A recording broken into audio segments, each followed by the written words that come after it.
नाहीये। सत्ताधारी आणि विरोधकांच्या विस्मृतीमध्ये हा विषय गेलाय की काय असं वाटायला जागा आहे। मात्र आज केंद्रीय गृहमंत्री अमित शहा यांच्या समोरच तेही रायगडावरती खासदार उदयनराजे भोसले यांनी हा मुद्दा पुन्हा एकदा चर्चेत आणलाय। शिवस्मारकाची सद्यस्थिती नेमकी काय बघूयात। गव्हर्नर हाऊसच्या ठिकाणी जवळपास 48 एकर जागा आहे अरबी समुद्राला लागून, त्या ठिकाणी व्हावं असं अनेकांची मागणी आहे। हार मानणार नाही, हायकोर्टामध्ये लढून ते स्मारक आम्ही त्या ठिकाणी मोकळं करून घेऊ आणि कुठल्याही परिस्थितीमध्ये छत्रपती शिवरायांचे स्मारक झालं पाहिजे। महाराष्ट्राचं आराध्य दैवत असलेल्या शिवरायांवरून वेळोवेळी राजकारण रंगतंच। शिवरायांच्या स्मृतींचा ठेवा असणाऱ्या गडकिल्ल्यांच्या संवर्धनाचा विषय अनेकदा निघतो। शिवजयंती आणि शिवराज्याभिषेक दिनी रायगडासह राज्यभरात मोठा सोहळाही होतो। पण अरबी समुद्रातल्या शिवस्मारकाची वीट मात्र वर्षानुवर्षे पुढे सरकतच नाहीये। रायगडावर अमित शहांच्या उपस्थितीमध्ये खासदार उदयनराजे भोसलेंनी शिवरायांच्या स्मारकाच्या मुद्द्याला हातच घातला आणि शिवरायांचं स्मारक अरबी समुद्राऐवजी राजभवनाच्या परिसरात व्हावं असा तोडगाच त्यांनी सांगितला।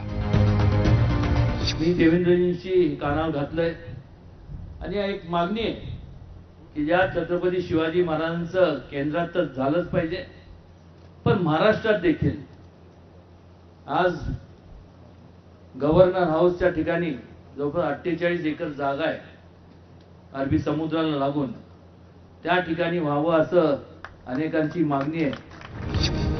आपल्या भाषणामध्ये उदयनराजेंच्या मागणीला उत्तर देताना फडणवीसांनी शिवस्मारक अरबी समुद्रातच होईल असा निर्धार व्यक्त केला। अरबी समुद्रातलं जे स्मारक आहे ते सुप्रीम कोर्टात अडकलं, पण आता सुप्रीम कोर्टाने ते हायकोर्टाला पाठवलंय। महाराज, आपण महाराजांचे मावळे आहोत, हार मानणार नाही, हायकोर्टामध्ये लढून ते स्मारक आम्ही त्या ठिकाणी मोकळं करून घेऊ आणि कुठल्याही परिस्थितीमध्ये छत्रपती शिवरायांचे स्मारक झालं पाहिजे, हा प्रयत्न आपला असेल। शिवस्मारक हे त्याच्या घोषणेपासूनच अनेक कारणांमुळे चर्चेत आहे। 2014 साली भाजपचं सरकार आल्यानंतर अरबी समुद्रामध्ये शिवस्मारक बांधण्याची घोषणा करण्यात आली होती। 24 डिसेंबर 2016 रोजी पंतप्रधान नरेंद्र मोदींच्या हस्ते स्मारकाच्या जलपूजनाचा कार्यक्रम झाला। ऑक्टोबर 2018 मध्ये शिवस्मारकाच्या कामाची निविदा ही मंजूर झाली। L&T कंपनीला कंत्राटही मिळालं आणि अरबी समुद्रातल्या खडकावर प्राथमिक खोदकाम सुरू झालं। पण स्मारकाविरोधात द कन्झर्वेशन ऍक्शन ट्रस्ट या स्वयंसेवी संस्थेनं सुप्रीम कोर्टात धाव घेतली। 13 जानेवारी 2019 रोजी सुप्रीम कोर्टाच्या खंडपीठानं शिवस्मारकाचं काम थांबवण्याचे आदेश दिले। 21 फेब्रुवारी 2019ला शिवस्मारकाच्या कामावर स्थगिती उठवायला सुप्रीम कोर्टानं नकार दिला। निवडणुका आल्या आणि गेल्या, घोषणा झाल्या आणि आश्वासनं हवेत विरली, पण शिवस्मारकाचं काम मात्र आजवर जैसे थेच आहे।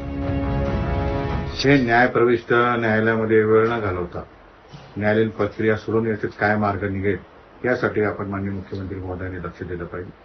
तसंच मला पूर्ण विश्वास आहे आपण शिवभक्त आहात, माननीय मुख्यमंत्री महोदय, आपण याच्यावर तात्काळ कारवाई करावी व आमच्यासाठी स्मारक उभं करावं। एकीकडे सांगितलं की घेऊन छत्रपती शिवाजी महाराजांचा आशीर्वाद, म्हणजे छत्रपती शिवाजी महाराजांचा आशीर्वाद तुम्हाला फक्त काय पंतप्रधान बनण्यासाठी लागत होता का?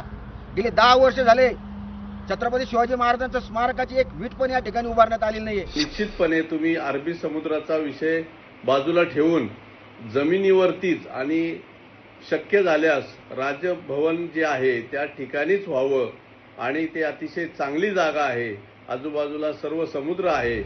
या स्मारकामुळे उपजीविका धोक्यात येईल हा कोळी समाजाचा दावा आहे, तर दुर्मिळ सागरी जीव नष्ट होऊन पर्यावरणाचीही हानी होईल असा पर्यावरणवाद्यांचा आक्षेप आहे।